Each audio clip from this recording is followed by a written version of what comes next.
Hi YouTube, this is Joe Calton with Calton Cutlery. You can find me on the web, caltoncutlery.com. So I got a friend with me here today.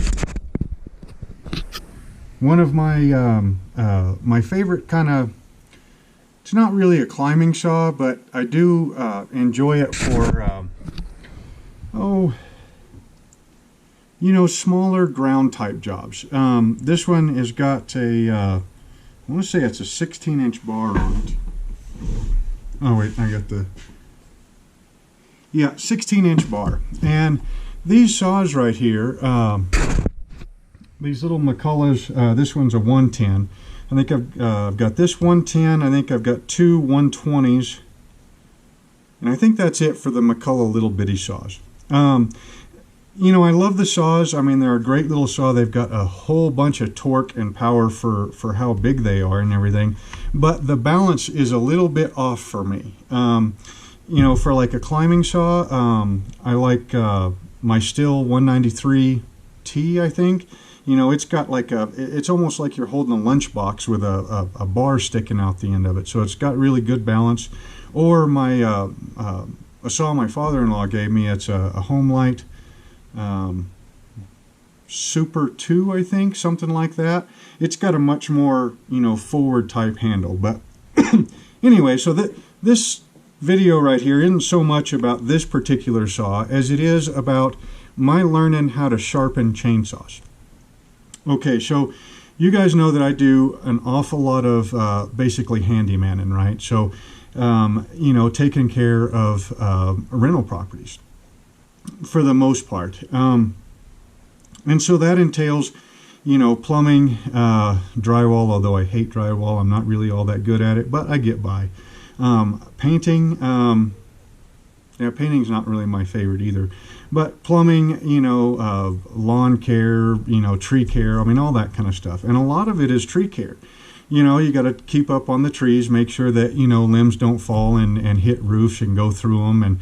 And when you're cutting grass, and you walk up underneath a tree and a tree's got a low limb and it beats you in the face, oh, that's a pet peeve of mine, right along with loose doorknobs and dull knives.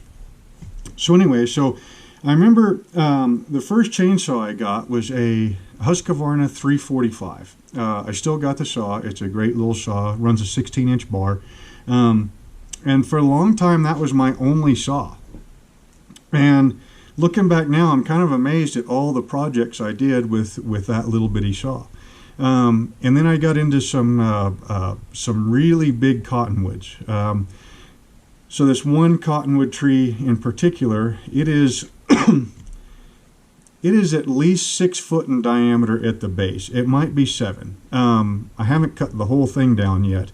I probably will next summer, I'm thinking. But I mean, so I'm a 6 foot tall man. So and I've got a 6 foot wingspan. So just imagine a tree that at the ground is 6 foot in diameter as it comes up out of the earth. And I was in a spot, I was in a bucket truck, getting this limb that was kind of overhanging the house. Now, when I talk about limb, if you're not familiar with cottonwoods, these limbs can be, the size of medium-sized trees by themselves. Okay, now this limb was, this big around, at least, because I was just barely able to make it through both, through it with that 16-inch bar cutting from both sides. So 16-inch bar, you subtract at least an inch or so, because usually when they say 16-inch bar, they don't actually mean from the cutting tip to the base of the saw. There's a little bit of give in there.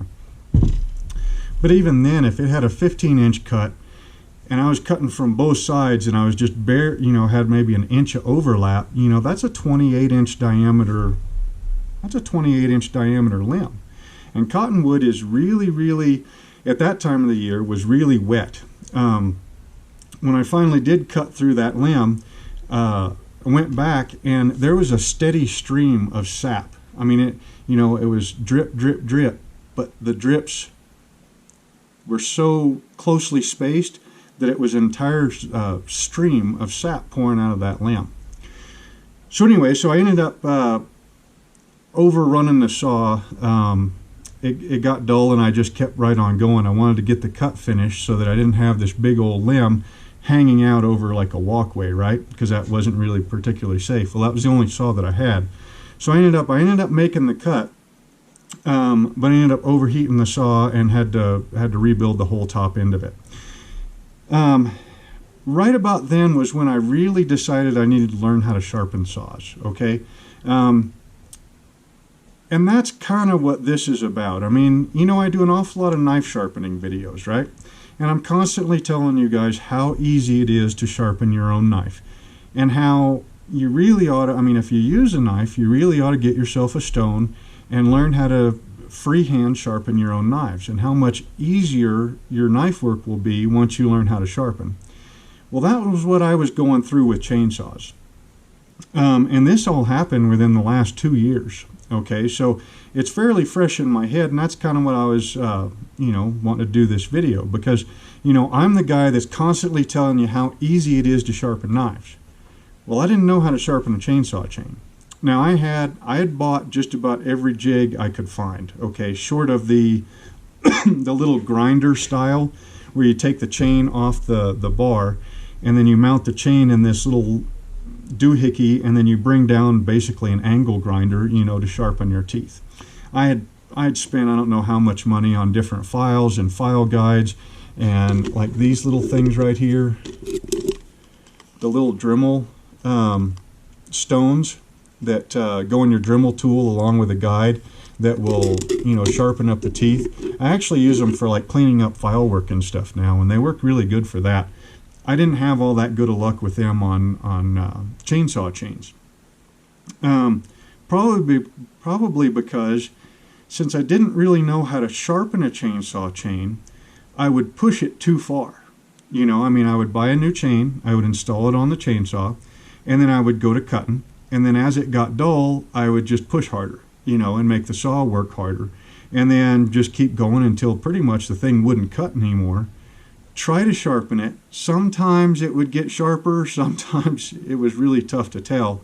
And then I always carried at least 3 or 4 spare brand new chains, just to swap them out, because that was easier and faster than me sharpening them. So I really didn't, since I was cutting with a dull chainsaw most of the time, it really wasn't all that pleasant of a work. I did it because it needed done, but I didn't really enjoy it because I had to fight the saw most of the time, right? Okay, so after that big cottonwood and that branch, I decided, okay, that is it. I am going to learn how to sharpen a chainsaw. So where did I go? The College of YouTube. Get on YouTube, and I typed in how to sharpen a chainsaw.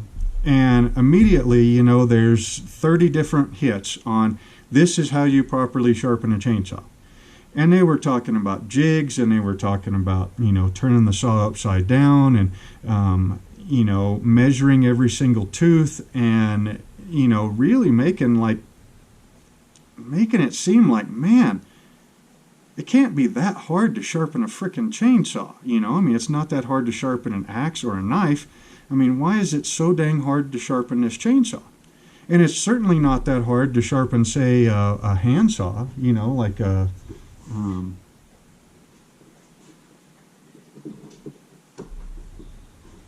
like one of these. To go through and sharpen each one of these teeth and to reset the set on the teeth and everything, it's not that hard to sharpen this saw. It's not that hard to sharpen a knife, an axe, a chisel, everything else. Why is sharpening a chainsaw so tough?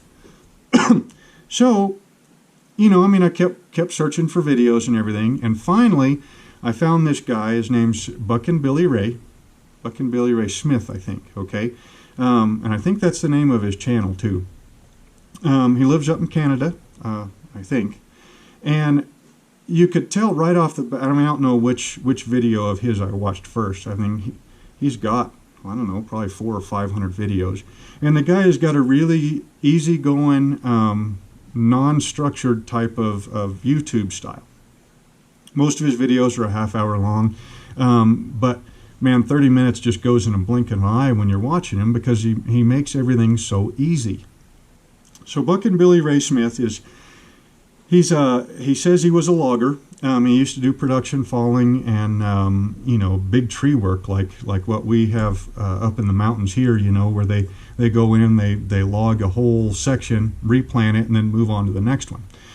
The big trucks, that are hauling 15 houses worth of lumber down the mountainside. That's what he was doing apparently. And then I guess he got out of that, and then he started doing residential tree work, which is kind of right in the same boat I'm in. I mean, I don't do it to the extent that he does because I do everything, but it's the same stuff. I mean, he was taking down trees in between two houses and everything.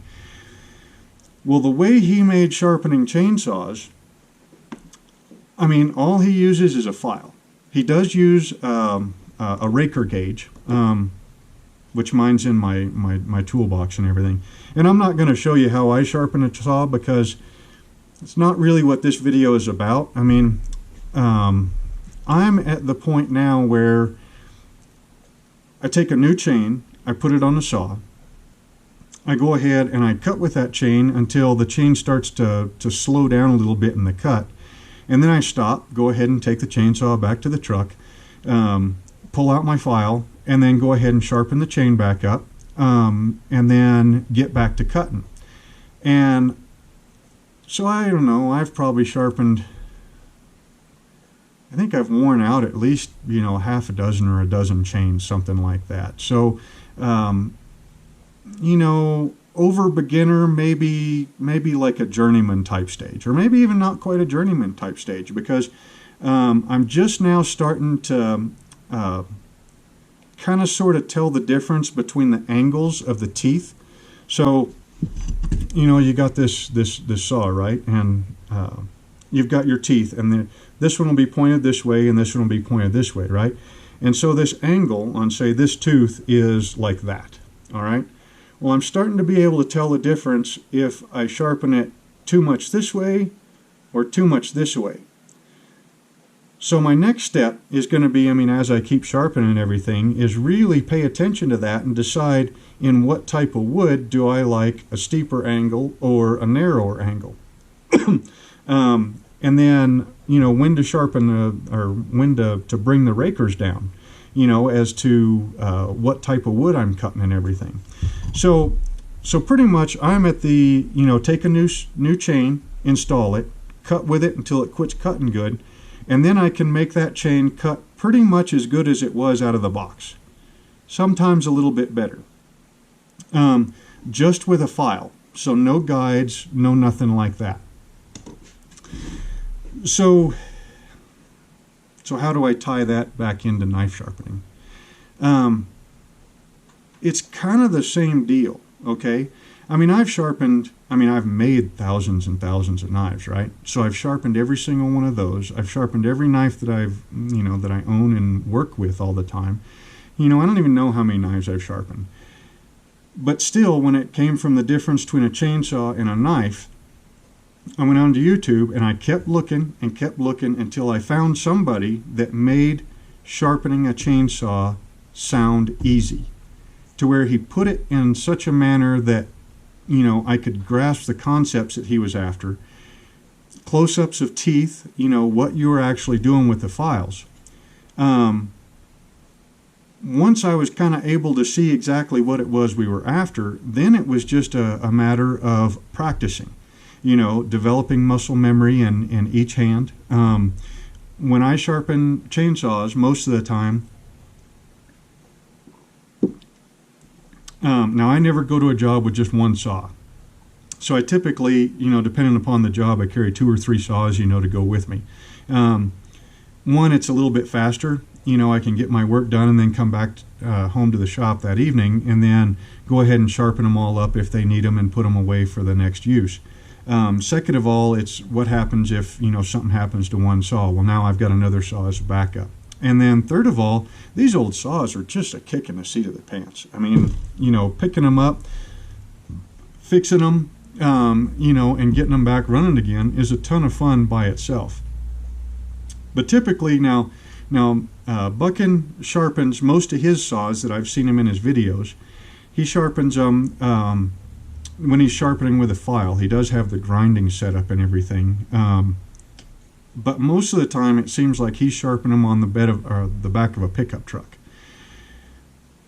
I do okay like that. I am more comfortable bringing the saw home, clamping the bar up in the bench vise, and then sharpening it on the vise, and more comfortable right-handed than left-handed. But as I continue working and sharpening saws, you know, that left hand will come in, and then pretty soon I'll be just as good with either hand sharpening saws.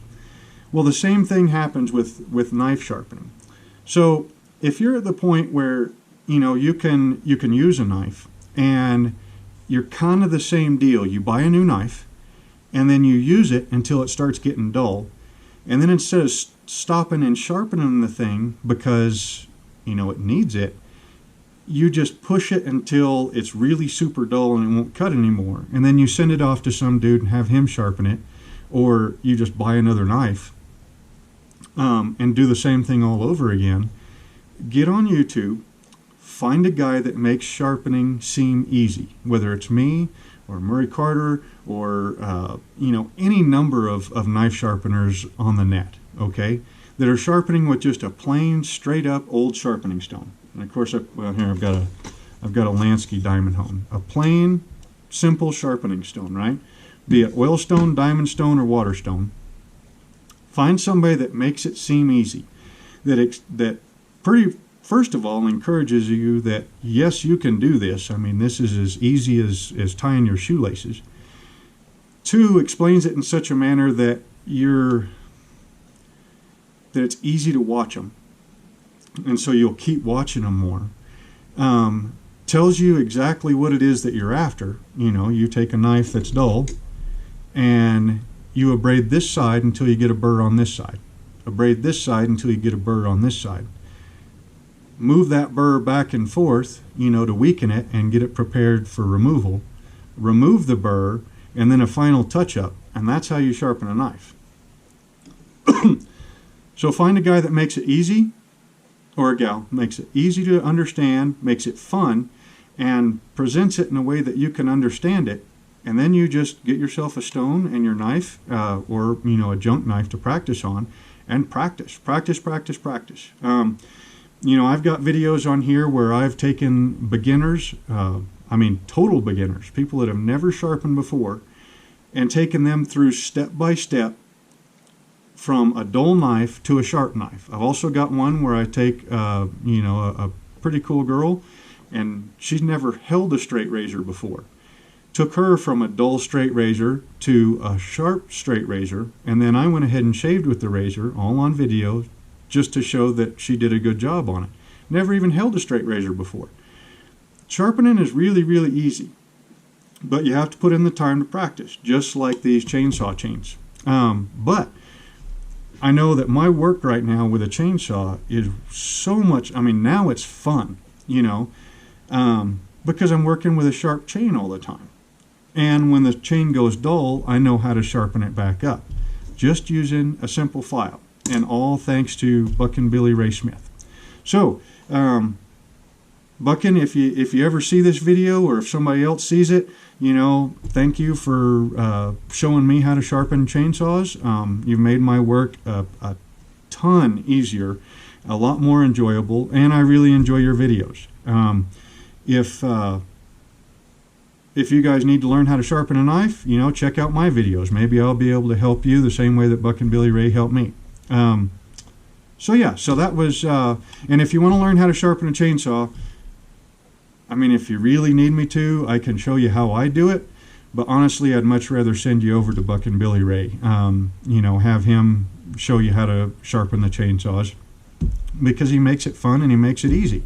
No guides except for a raker gauge, which is just a piece of sheet metal that fits on the, it rests against the top of your teeth, and then the raker gauge the rakers stick up a little bit, and then you file them until it doesn't cut no more. I mean, that's all that is. It's not an angle guide, it's a depth gauge. So I'm not even sure that counts as a jig. But anyway, that makes it to where your teeth don't try to take off too big of a bite as they go through the wood, and makes it to where your saw you can adjust that so that your saw is working at you're matching your depth of your cut to the power of the saw in the wood that you're cutting is what that does. So it's a pretty cool deal too. So anyway, yeah, that's how I learned how to sharpen a chainsaw and how it correlates into learning how to sharpen a knife. Again, sharpening knives, sharpening chainsaws is really easy if you got the right person teaching you how to do it and telling you how easy it is and encouraging you to learn how and to practice and practice. And the more you practice, the better you get and the more you want to learn and keep getting better. So again, it's Joe Calton with Calton Cutlery. You can find me on the web, caltoncutlery.com. Hope you guys enjoyed the video, and we will see you next time.